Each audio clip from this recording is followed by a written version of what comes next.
Alhamdulillah Alhamdulillahillazi arsala Rasulullahi bil huda wa dinil haqq liyudhhirahu ala dini kullihi wa kafa billahi syahida. Ashhadu an la ilaha illallah wahdahu la syarika lah wa ashhadu anna Muhammadan abduhu wa rasuluh sallallahu alaihi wasallam la nabiyya ba'da. Allahumma fassalli ala Muhammad wa ala alihi wa ashabihi ajma'in, amma ba'du. Faya ibadallah, usikum wa iyaya bittaqwallah faqad fazal muttaqun. Ittaqullaha haqqa tuqatih wa la tamutunna illa wa antum muslimun. Wallahu ta'ala fil Qur'anil Karim. Na'udzubillahi minasyaitonir rajim. Bismillahirrahmanirrahim.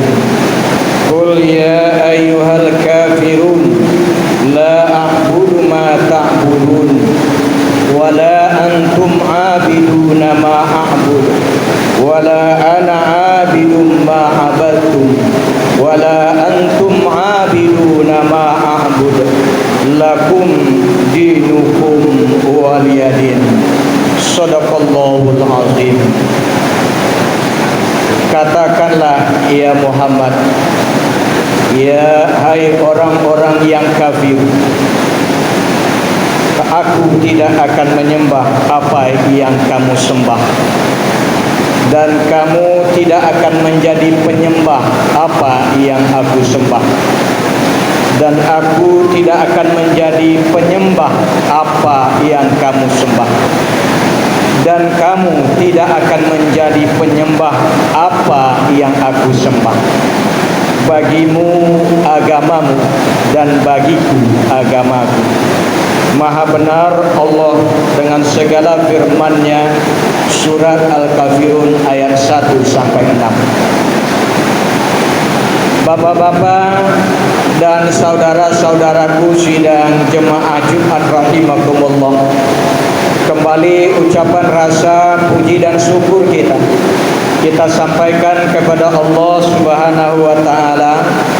Alhamdulillah, pada kesempatan ini meski kita diuji keimanan kita oleh Allah dengan dihadirkannya hujan yang begitu lebat, namun kita masih bisa berhadir di rumah Allah ini dalam rangka melaksanakan kewajiban kita selaku seorang laki-laki yang sudah balik dan berakal, yakninya melaksanakan ibadah Jumat di rumah Allah yang sama-sama kita cintai ini. Kemudian salawat dan salam mari kita mohonkan agar disampaikan Allah buat junjungan kita Nabi besar Muhammad sallallahu alaihi wasallam. Bapak dan saudaraku sidang jemaah Jumat rahimakumullah, saat ini kita berada di tanggal 1 Rabiul Akhir 1446 Hijriah, bertepatan pula dengan minggu pertama di bulan Oktober tahun 2024. Bapak, baru kita meninggalkan bulan kelahiran Rasulullah Sallallahu Alaihi Wasallam yang kita peringati dengan hari Maulid Nabi. Dan saat ini pun di bulan Oktober ini ada suatu peristiwa besar yang dirayakan oleh bangsa kita, yakninya Hari Kesaktian Pancasila. Maka rasanya relevan khatib mengangkat surat Al-Fat ayat yang ke-29 tentang siapa sih yang namanya umat Nabi Muhammad itu. Apa kata Allah, Pak? Bismillahirrahmanirrahim.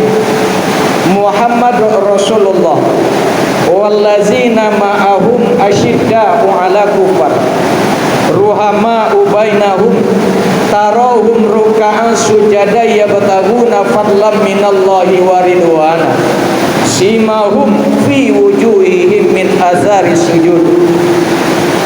Muhammad itu adalah utusan Allah, dan orang-orang yang bersamanya bersikap tegas terhadap orang-orang kafir, berkasih sayang kepada sesama mereka. Mereka rukuk dan sujud hanya untuk mencari ridhonya Allah, serta di wajahnya terdapat bekas tanda-tanda sujud. Bapak, kalau kita renungkan ayat ini, Allah memberikan suatu sinyal bahwa yang nama umat Nabi Muhammad punya konsep yang jelas dalam hidup dan kehidupan, terutama dalam menghadapi orang-orang kafir. Apa kata Allah? Yang namanya umat Muhammad asyidda'u 'ala kufar, bersikap tegas terhadap orang kafir.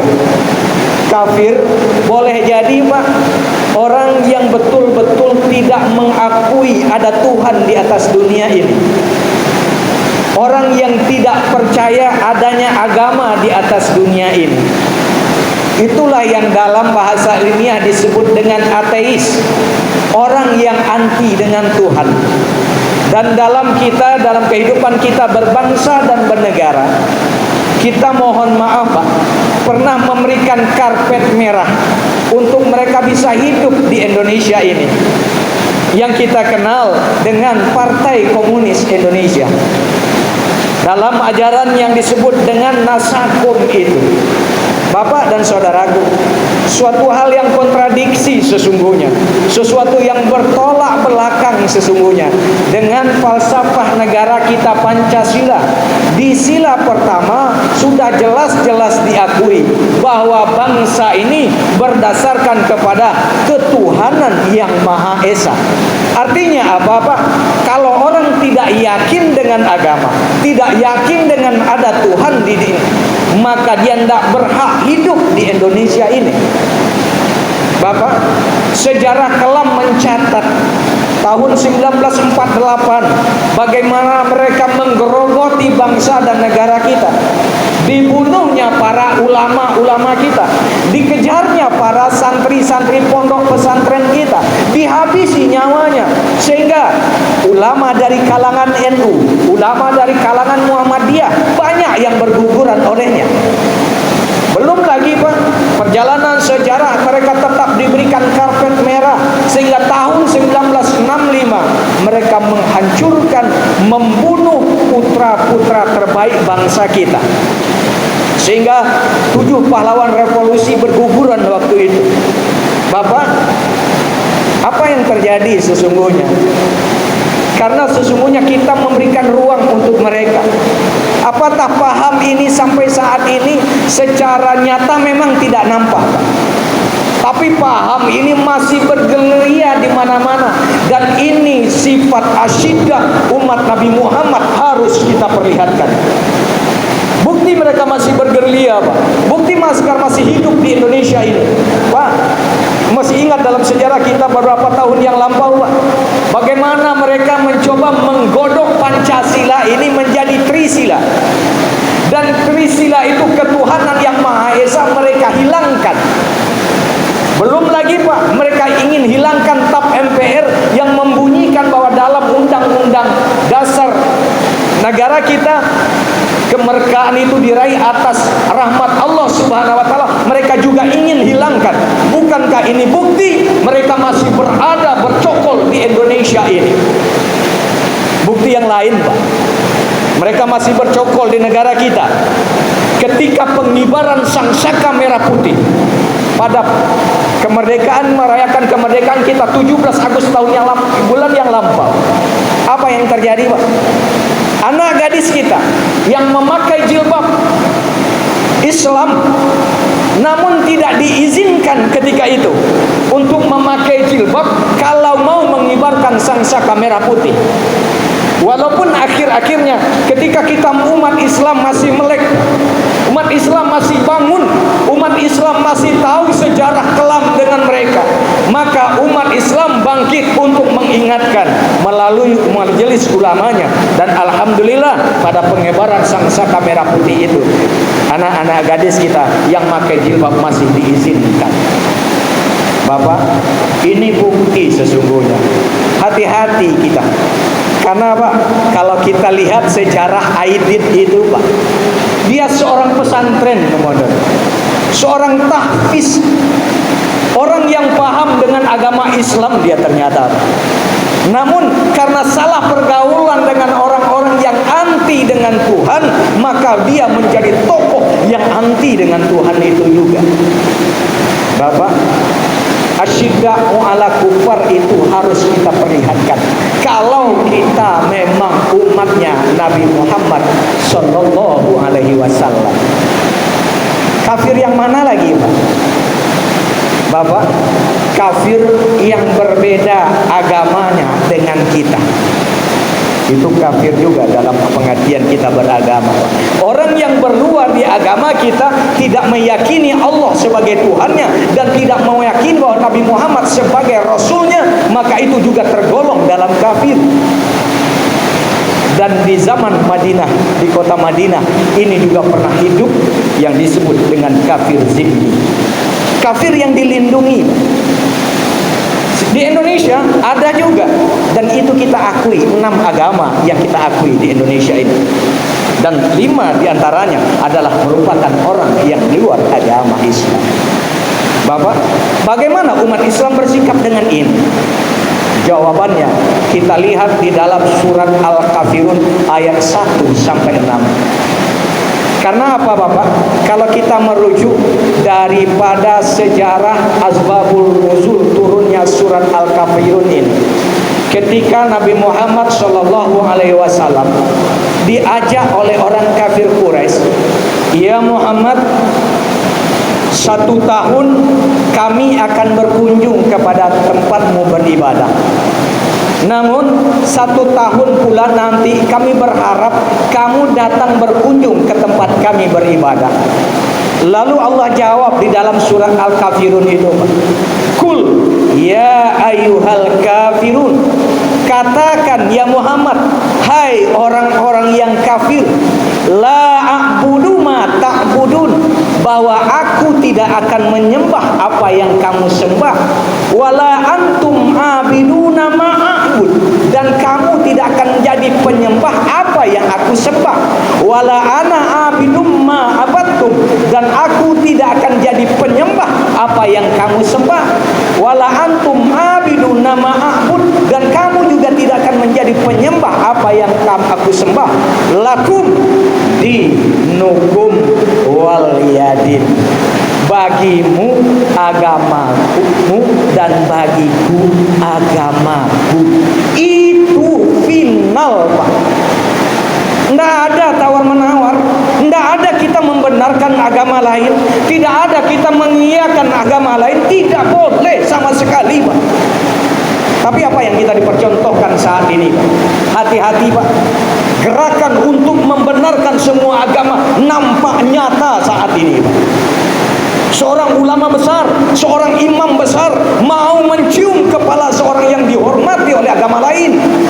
Itu kan bukankah suatu ikhtiar untuk memperlihatkan kepada generasi muda kita, kepada umat Islam, hei Islam, agama semua itu agamaku benar, tidak ada agama yang salah, semua agama benar. Kalau sampai seperti itu pemahaman, kita saksikan Pak.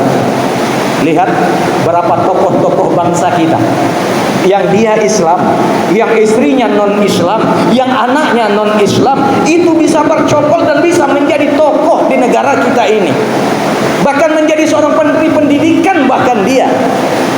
Pak, ini apa ini? Itu suatu gerakan untuk apa? Untuk membenarkan, memberikan pemahaman kepada bangsa umat Islam di Indonesia ini bahwa yang namanya semua agama itu benar. Na'udzubillahi min dzalik. Padahal Islam sudah memberikan tuntunan kita Pak. Dalam Islam kita memang tidak boleh bunuh mereka. Bahkan dalam hadis Rasulullah tegas itu Pak. Siapa yang membunuh kafir zimmi. Apa itu kafir zimmi? Kafir yang diakui oleh Madinah waktu itu, kafir yang diakui oleh Rasulullah, yang bisa bergandengan tangan dalam membangun kota Madinah. Dan di Indonesia juga ada agama yang diakui itu, dan bisa kita golongkan itu kafir zimmi. Siapa yang membunuh kafir zimmi diharamkan untuk dia masuk ke dalam surganya Allah. Tapi bukan berarti kita harus membenarkan mereka, karena kita punya konsep lakum dinukum waliyadin. Bagimu agamamu, silakan kamu beribadah dengan apapun ibadahmu, silakan, kami nggak akan ganggu-ganggu, kami tidak akan usik. Tapi jangan kau paksakan kami untuk membenarkan agamamu. Bapak, sebagai sebuah peringatan jauh 14 abad yang silam, di dalam surat Al-Baqarah ayat yang ke-208, Allah sudah ingatkan kita sesungguhnya, Pak. Apa kata Allah? Walan tardo angkal yahudu walan nasoro hatta tattabi'a millatahum.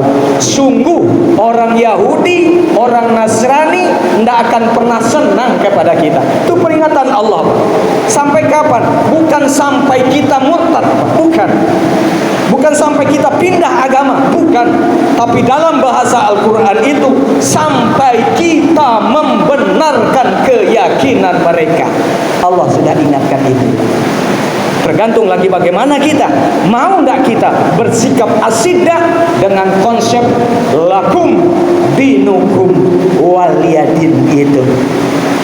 Yang kedua, Pak, umat Nabi Muhammad memiliki konsep yang namanya sifat ruhama ubainahu, berkasih sayang kepada sesama kita. Bapak, dalam kesempatan ini khotib mengingatkan kita bersama, termasuk diri khotib sendiri, Pak. Ajang kontestasi pilkada sudah dimulai tahapannya. Tokoh-tokoh sudah muncul yang akan menjadi calon wali kota Padang dan calon gubernur Sumatera Barat. 2 calonnya untuk gubernur dan 3 calonnya untuk wali kota Padang. Bapak, belajar kita dalam sejarah ketika Pilpres kemarin, bagaimana kita di bawah umat Islam ini saling sikut, saling caci, saling hujat, saling salah menyalahkan antara satu sama lain. Di lapis bawah kita berdarah-darah dalam tanda kutip. Namun Pak, bagaimana mereka sekarang di atas? Mereka damai di atas. Mereka saling bahu-membahu, saling bersatu di atas. Bahkan goresan-goresan kita di bawah belum selesai.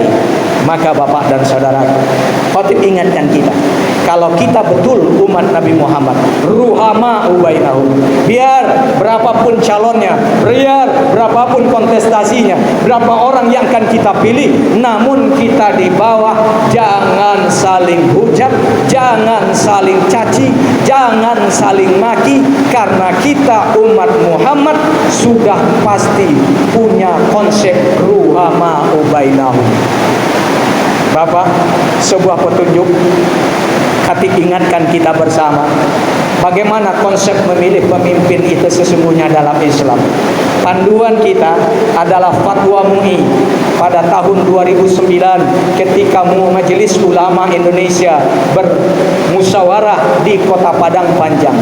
MUI mengeluarkan konsep pemimpin yang wajib kita pilih, dia harus punya konsep 4 sifat yang ada pada Rasulullah. Pertama, pemimpin yang kita pilih dia harus memiliki sifat sidik. Apa sidik? Benar. Yang kedua, seorang pemimpin yang harus kita pilih adalah pemimpin yang memiliki sifat amanah. Apa amanah? Bertanggung jawab terhadap apa yang dia pimpin itu. Ketiga, seorang pemimpin yang harus kita pilih adalah seorang pemimpin yang harus fatona. Apa itu fatona? Cerdas. Dan terakhir, seorang pemimpin yang harus kita pilih itu adalah orang yang harus memiliki sifat tabligh. Apa tabligh? Menyampaikan, mampu menyampaikan kebenaran, mampu berdakwah, mampu menyampaikan yang hak itu adalah hak, yang batil itulah dan batil, dan dia sendiri mengaplikasikan itu dalam kehidupannya dalam memimpin dengan memberikan ketransparansian ketika dia memimpin bangsa dan negara dan Kota Padang ataupun provinsi Sumatera Barat ini. Bapak, andai kata ada 4 kategori ini dalam salah seorang pemimpin, calon pemimpin yang kita pilih itu, maka kata Majelis Ulama, wajib hukumnya umat Islam untuk memilih calon yang seperti itu. Jadi Bapak dan saudaraku, konsep kita bukan kedekatan, konsep kita bukan saudara, tapi konsep yang kita pilih adalah ada enggak 4 yang sifat itu ada di dalam dirinya. Ketika ada, itu yang dipilih.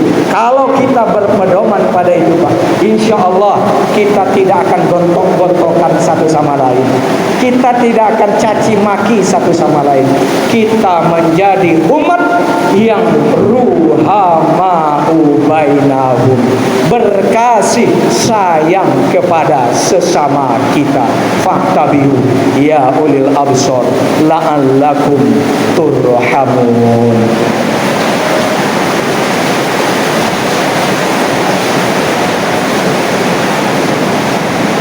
Alhamdulillah, alhamdulillahillazi hamdan katsiran kama amar. Asyhadu an la ilaha illallah wahdahu la syarikalah wa asyhadu anna Muhammadan abduhu wa rasuluh sallallahu alaihi wasallam la nabiyya ba'dah. Allahumma fasholli ala Muhammad wa ala alihi wa ashabihi ajma'in, amma ba'du. Fa ibadallah, usikum wa iyaya bittaqullah faqad fazal muttaqun. Ittaqullaha haqqa tuqatih wa la tamutunna illa wa antum muslimun. Qala Allah Ta'ala fil Qur'anil Karim, na'udzubillahi minasyaitonir rajim. Bismillahirrahmanirrahim. Kuntum khairat ummatin ukhrijat linnas ta'muruna bil ma'ruf wa tanhauna 'anil munkar wa tu'minuna billah. Bapak dan saudaraku, di dalam surat Ali Imran ayat yang ke-110 ini Allah menyanjung kita selaku umat Nabi Muhammad, umat yang Allah sebut sebagai umat yang terbaik yang Allah hadirkan ke tengah-tengah kehidupan manusia. Kuntum khairat ummatin ukhrijat linnas. Namun Bapak dan saudaraku, tanggung jawab umat yang terbaik itu ada lanjutan ayat ini. Ta'muruna bil ma'ruf wa tanhauna 'anil munkar wa tu'minuna billah. Umat yang terbaik berdiri di garis depan untuk menegakkan amar ma'ruf nahi munkar, mengajak orang untuk berbuat kebajikan, mencegah perbuatan kemungkaran, dan dia konsisten memegang teguh keimanan kepada Allah Subhanahu wa taala. Innallaha wa malaikatahu yusallu 'alan nabi ya ayyuhallazina amanu sallu 'alaihi wa sallimu taslima. Allahumma shalli 'ala Muhammad wa 'ala ali Muhammad kama shallaita 'ala Ibrahim wa 'ala ali Ibrahim wa barik 'ala Muhammad wa 'ala ali Muhammad kama barakta 'ala Ibrahim wa 'ala Ibrahim fil 'alamin innaka Hamidum Majid. Allahumma fil muslimina wal muslimat wal mu'minina wal mu'minat al ahya'i minhum wal anwar innaka qaribun mujibud da'wat wa ya qadiyal hajat ya mujibus sa'ilin bi rahmatika ya arhamar rahimin. Rabbana zalamna anfusana wa illam taghfir lana wa tarhamna lanakunanna minal khasirin. Rabbana hab lana min azwajina wa dzurriyyatina wa qurrata a'yun waj'alna lil muttaqina imama. Rabbana taqabbal minna innaka antas samiul alim wa tub 'alaina ya Allah innaka antat tawwabur rahim. Rabbana atina fid dunya hasanah wa fil akhirati hasanah wa qina azabannar. Ibadallah, innallaha ya'muru bil 'adli wa